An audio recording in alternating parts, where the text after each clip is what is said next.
Bonsoir, monsieur le Bonsoir, Président. monsieur Kamara. Qu'est-ce que nous sommes honorés d'être reçus dans ce bureau. C'est à moi de vous remercier d'être venu à moi. Encore une fois, merci. Mesdames, Messieurs, bonsoir. Notre invité est connu. Il est la deuxième personnalité de notre République. Depuis plus de 2 ans, il dirige donc notre Assemblée nationale, l'Assemblée la plus pluraliste de l'histoire de la Guinée. Avec 112 autres députés, l'honorable Claude Koli Kondiano a charge de voter des lois, mais aussi de contrôler l'action gouvernementale. Mais au quotidien, comment ce pouvoir législatif est-il exercé? Et comment les députés essaient de garder la crédibilité face aux autres institutions, mais aussi face à leur mandat? Enfin, nous allons essayer de voir et comprendre quel est l'apport de l'Assemblée nationale dans la marche de notre démocratie. Réponse à toutes ces interrogations dans un instant.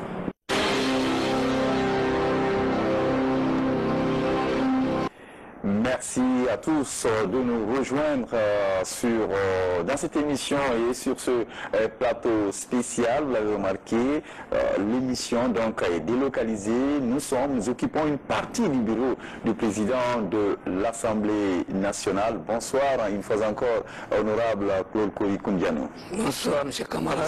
Monsieur le président de l'Assemblée, récemment, votre institution s'est illustrée dans la médiation réussie quand il y a eu cette crise sociale, cette grève donc qui a été suspendue. Dites-nous, est-ce que la médiation sociale fait partie, l'une des missions les moins connues de l'Assemblée nationale?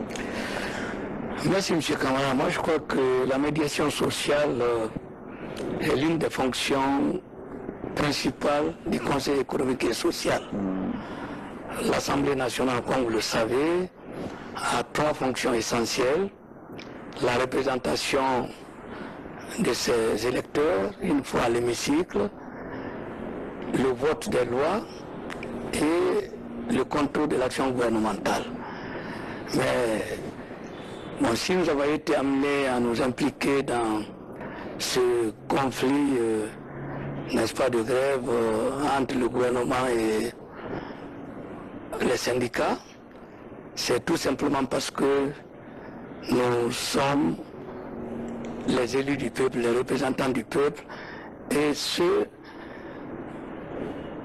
n'est-ce pas, à l'écoute desquels se retrouve l'ensemble des électeurs du pays. Alors vous savez, je réagis très souvent et toujours en économiste quand je vois la vie du pays s'arrêter, parce que je me dis toujours que cela a des conséquences considérable sur l'économie du pays et peut tendre à la régression, n'est-ce pas, du niveau de vie des populations dans la mesure où lorsque les gens ne travaillent pas, ils ne créent pas de richesses, c'est le produit intérieur qui a tendance à s'effriter. Donc je suis toujours inquiet lorsque je me retrouve en face de l'arrêt des activités économiques du pays, soit parce qu'il y a la grève, soit parce qu'il y a des manifestations, etc. etc. Certains ont pensé que vous avez bien fait de réagir à cet instant, parce que c'était une occasion de corriger déjà ce travail que votre institution n'a pas dû faire, parce qu'il y a beaucoup de points, par exemple au logement. Certains disent que oui, les députés auraient pu porter des projets de ce sens-là avant que ça ne soit revendiqué par les syndicats. Vous avez peut-être raison de soulever ce problème. Vous savez que la grève passée, nous étions intervenus, l'Assemblée était intervenue pour demander aux syndicats, n'est-ce pas, de comprendre la situation dans laquelle nous nous trouvions et de faire en sorte que la grève soit suspendue ou abandonnée. Le syndicat a fait confiance au gouvernement, nous a fait confiance, évidemment, et ils avaient, vous vous souvenez, à l'époque, abandonné l'action qui se voulait entamer. Elle n'a même pas eu lieu. Mais qu'est-ce que nous aurions pu faire? C'est de mettre en place un comité de suivi et pour faire en sorte que on n'oublie pas. Parce qu'en Guinée, nous avons toujours tendance à oublier, surtout que nous avons été pris dans un tourbillon de problèmes, avec Ebola, avec, n'est-ce pas, d'autres problèmes de rapport difficiles entre la société et disons, les responsables politiques à certains niveaux. Donc, on a oublié de suivre.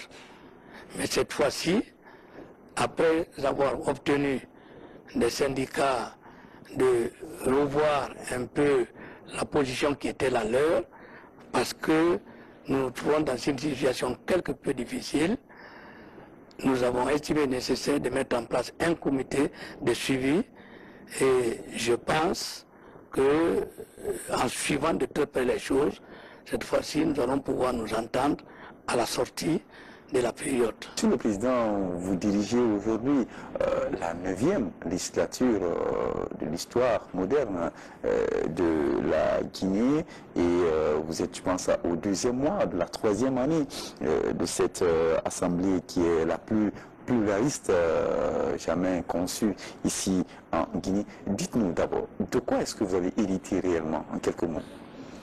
Vous avez raison de dire que cette assemblée est très pluraliste. On n'avait jamais connu une assemblée aussi pluraliste en Guinée. Et parce que ce sont 11 partis, n'est-ce pas, qui devaient être représentés à l'assemblée. Le 11e parti n'a pas siégé. Il s'agit du PDN de l'ancien Premier ministre Kouyaté. Si bien qu'aujourd'hui, nous nous retrouvons au sein de l'hémicycle avec 10 partis et non des moindres. Alors, cette diversité a donné une certaine crédibilité au Parlement guinéen.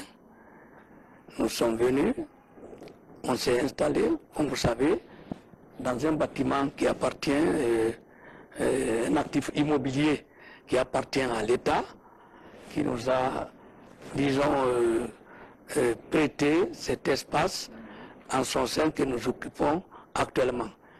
Mais je dois avouer que lorsque nous arrivions, la situation du point de vue infrastructurel, du point de vue organisationnel, du point de vue des instruments de travail tels que les textes structurants, bon, etc.,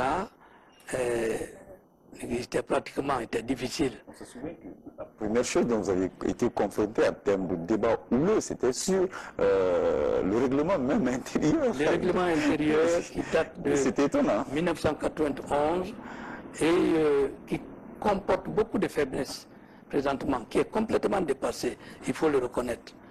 Bon, il fallait le revoir rapidement. Nous avons essayé de travailler là-dessus et à la session des lois, on s'attendait à nous retrouver avec l'autre partie, c'est-à-dire avec l'opposition, pour l'adopter. Bon, je vous rappelle que le règlement intérieur étant un texte organique, il faut les 2 tiers des députés présents pour pouvoir être adopté, pour pouvoir être voté. Nous avons tourné avec l'ancien règlement intérieur, mais cette fois-ci, j'espère, à la prochaine session des lois, c'est au mois d'avril, que tout le monde sera là pour qu'on puisse avoir un nouveau règlement intérieur. Travailler avec une pluralité, c'est bien beau, ça donne de la crédibilité à l'institution, mais à l'interne, il faut avoir beaucoup de points et beaucoup d'intelligence pour faire avancer les choses. Ah, écoutez, vous savez, très souvent, il faut plutôt dire, il faut avoir l'inspiration divine la plupart du temps pour surmonter certains problèmes. Mais je dois avouer qu'il faut beaucoup de tact pour diriger une assemblée aussi difficile que celle que nous avons actuellement. Il faut beaucoup de tact, il faut beaucoup d'ouverture d'esprit. Bon, il faut avoir le dos large, hein, parce qu'on ne vous fait pas de cadeau. Ah oui? Vous êtes le premier responsable d'une institution comme ça, mais c'est pratiquement tout le monde qui tape sur le dos. Et ce qui est conseillé, c'est la sérénité. Vous devez rester serein, vous devez écouter.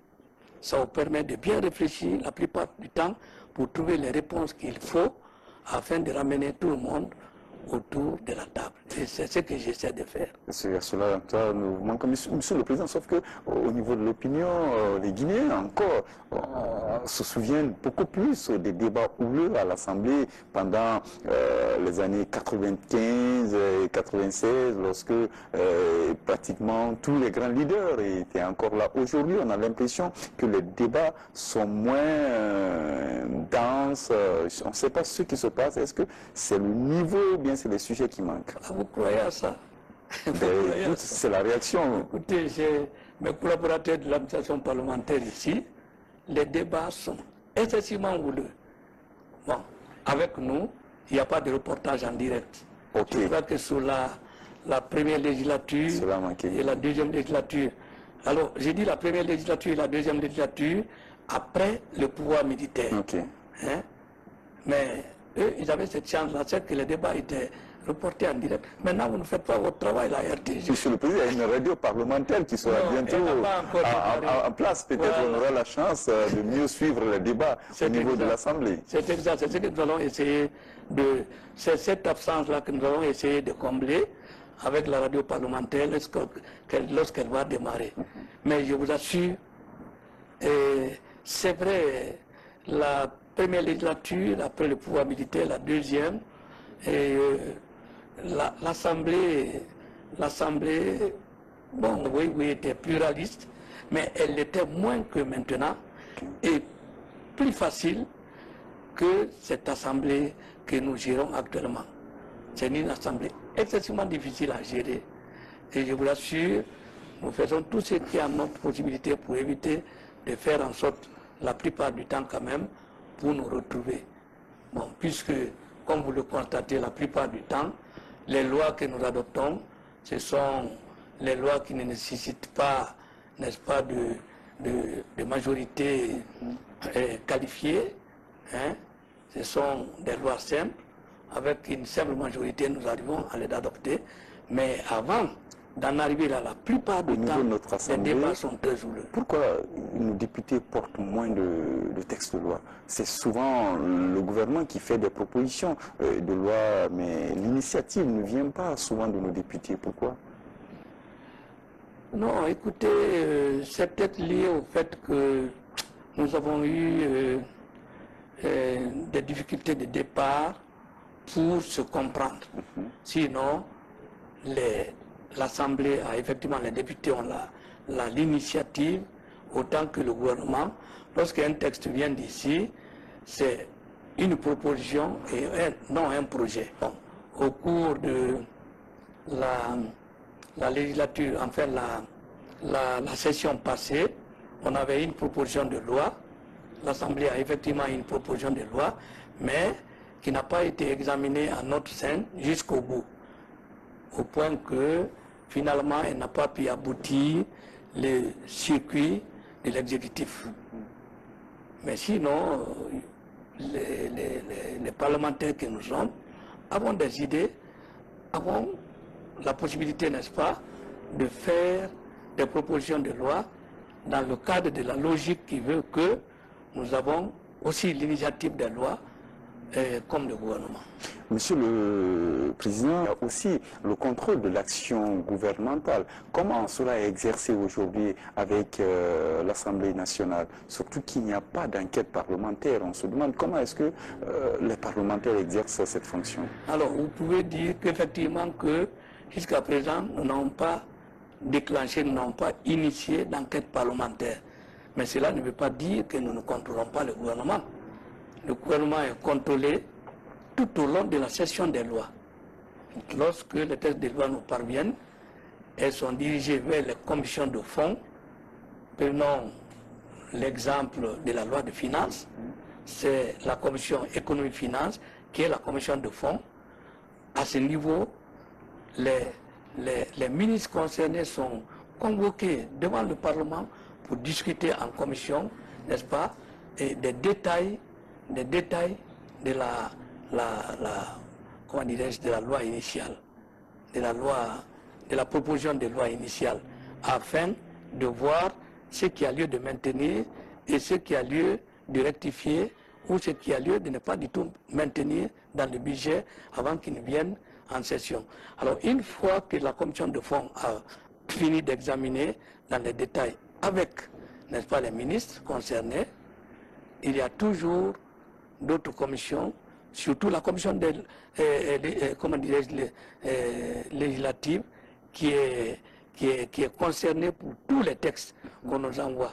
À ce niveau, les ministres vont aussi répondre devant la commission des lois. Est-ce qu'il vous arrive des fois de renvoyer un certain ministre à ses devoirs, de dire qu'il faut revoir, on a des problèmes de compréhension à ce niveau, les choses ne tiennent pas? On contrôle, non, mais on contrôle tout au long du circuit, n'est-ce pas, de l'évolution du texte. Il y a ce contrôle qui est fait par les députés avant que le texte, n'est-ce pas, ne sorte, n'arrive à l'hémicycle pour être discuté.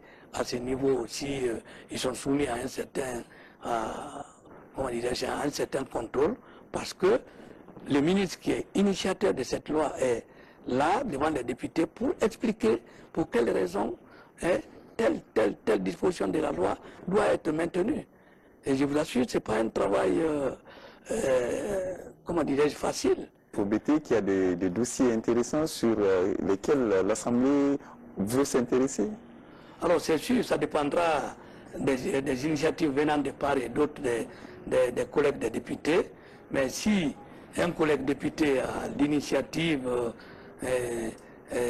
d'aller enquêter au niveau de tel département sur tel dossier, il n'y a aucun inconvénient qu'on puisse le faire. Monsieur le Président de l'Assemblée, il y a aussi ce fait qu'avec cette nouvelle formule de notre Assemblée, on voit beaucoup de mouvements des députés à l'endroit, à l'international, au niveau d'abord de la sous-région, au niveau de la CEDEAO, au niveau même de l'Union parlementaire francophone, au niveau de certains pays sur le plan bilatéral. Donc il y a une véritable diplomatie parlementaire qui se met en place. Absolument. La diplomatie parlementaire avait été suspendue, avait été gelé.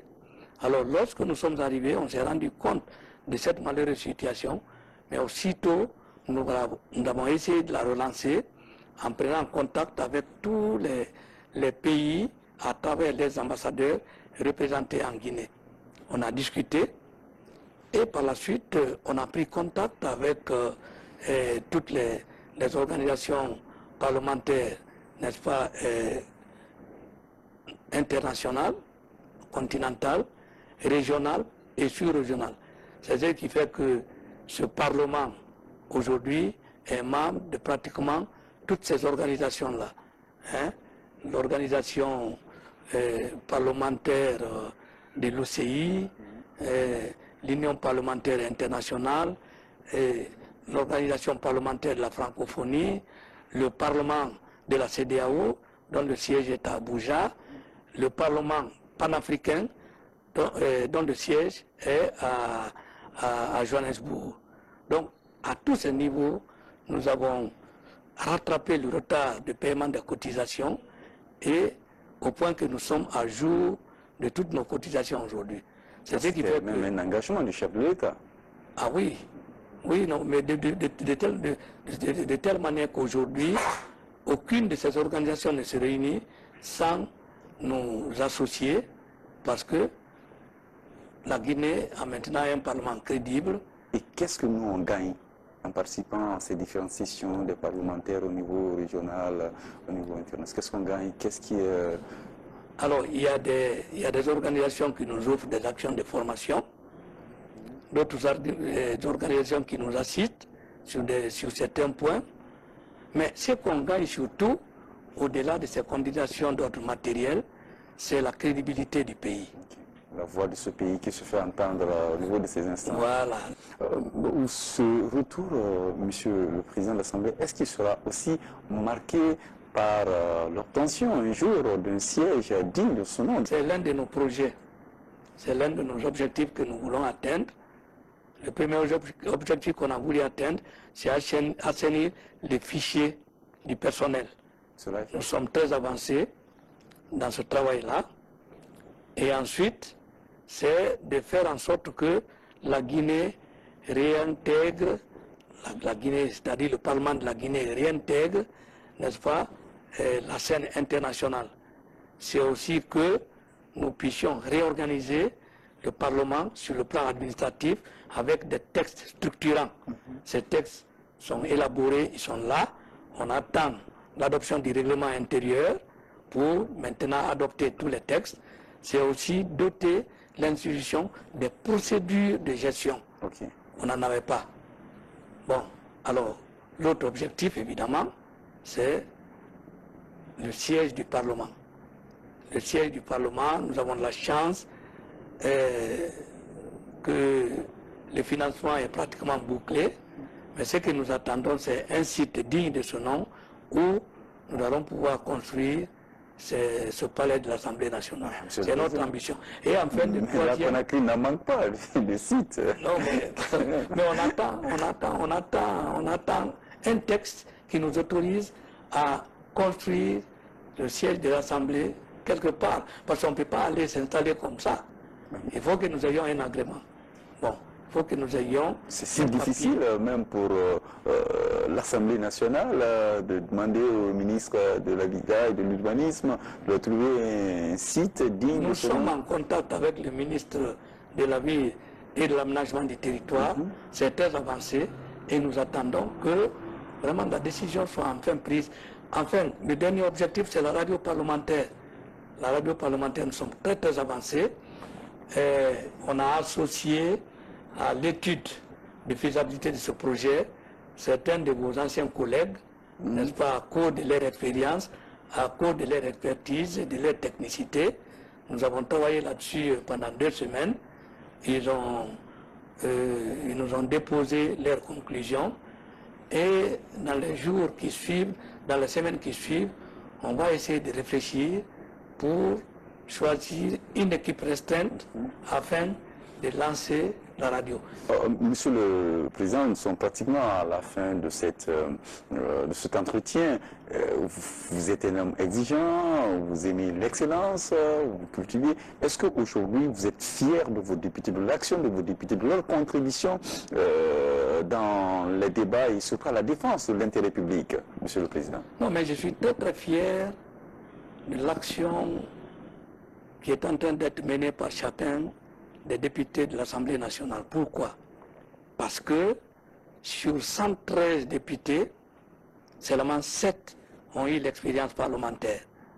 Mais je vous assure, le reste est arrivé dans cette enceinte-là sans expérience. Mais en peu de temps, ils se sont vite adaptés. Et parfois, vous savez, bon, c'est parce que vous n'assistez pas au débat au sein de l'hémicycle. Je souhaiterais vivement que pour la prochaine session, qu'un certain nombre d'entre vous viennent parfois assister. Le débat est de très haut niveau. Évidemment, le niveau de formation des députés est très, n'est-ce pas, différent d'une personne à l'autre. Mais la plupart du temps, chacun d'entre eux est ici dans son domaine. Lorsqu'il y a des textes, ils interviennent, mais avec des arguments tellement convaincants, des arguments forts, qu'on ne peut pas ne pas être fier de ce qu'ils apportent. Et en ce moment, peu importe qu'on soit de la mouvance ou bien de l'opposition. Que ce soit de la mouvance ou de l'opposition, le niveau est très bon. Et j'en suis fier. Monsieur le Président, un dernier mot par rapport aux autres institutions, les rapports que vous entretenez avec elles? Nous avons d'excellents rapports. Ce sont des rapports constitutionnels que nous maintenons. Et au-delà de ces rapports-là, les rapports, n'est-ce pas, de travail, de communication et les rapports de personne à personne, c'est des rapports qui sont excellents. Et je souhaite que cela se poursuive comme ça. Monsieur le Président de l'Assemblée nationale, merci d'avoir accepté de répondre à toutes nos questions. C'est moi qui vous remercie d'être venu à moi. Encore une fois, merci. J'espère que vous reviendrez, n'est-ce pas, après la session des lois.